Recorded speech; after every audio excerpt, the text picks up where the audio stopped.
jaalata Kamucha dabana mararfata Edati Yesus baay'ee na jaalata Kamucha dabana mararfata Marreegaloon jedhee miila kee jalatti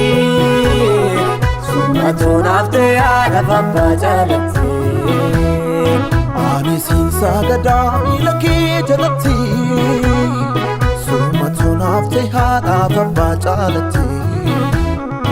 Ani siin sagadaa miila kee jalatti Sumatoon haftee haadha abbaa jaalatti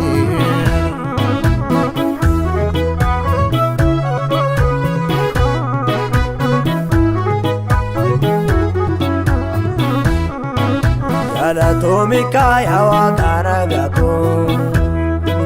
Sifanyee dalaanam baa'umnako Kanaan hindumu geesiin olmaa kee Sichis nan faarfadha ammayyoo borraa kee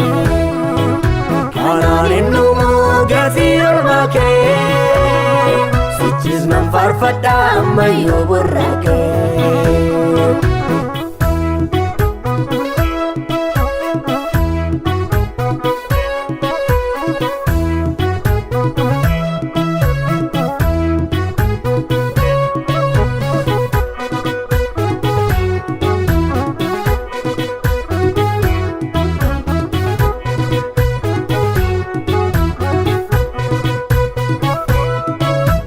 Labamu farfatan gosim mala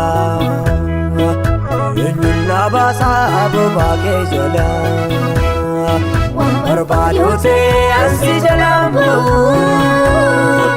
Tiko fanno ke jalas nafasa Barbadote ansi jalambu Tiko fanno ke jalas nafasa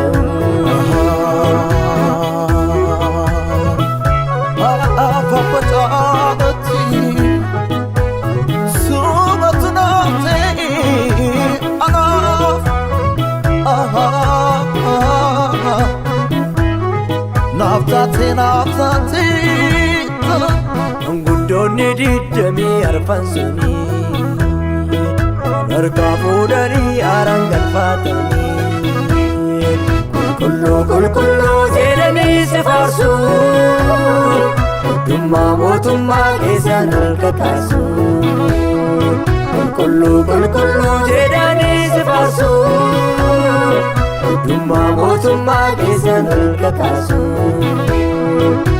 Edati Yesus baay'ee na jaalata Kamucha dabana mararfata Edati Yesus baay'ee na jaalata Kamucha dabana mararfata Ani siin sagadaa miila kee jalatti Sumatoon haftee haadha abbaa jaalatti Ani siin sagadaa miila kee jalatti Sumatoon haftee haadha abbaa jaalatti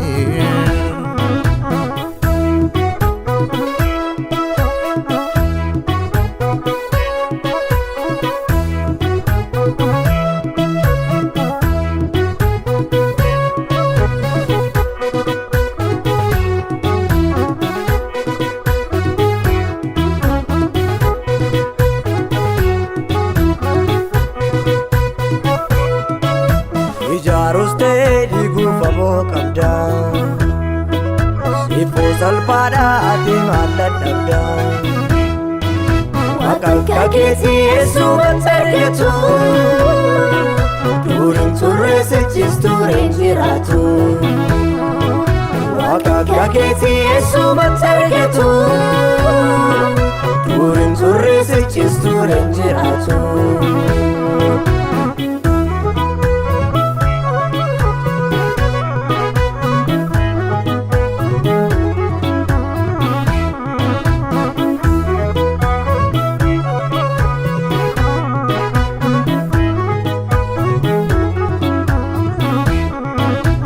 korreebame reebichi amaanis kan irraan ga'ame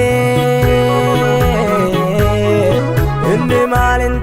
jaalala koof jecha sababii naaf du'eef dhaabadheen ililcha. Inni nu jaalataa jaalalaan kan qabne tokkicha ilma isaa nutti waaqanne.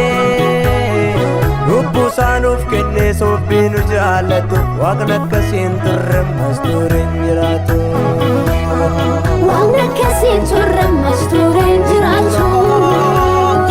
Waaqni akkasiin turre ammas ture hin jiraatu. Waaqni akkasiin turre ammas ture hin jiraatu. Waaqni akkasiin turre ammas ture hin jiraatu. Kana akka keen turre yoomiyyuu jiraatu. Kana akka keen turre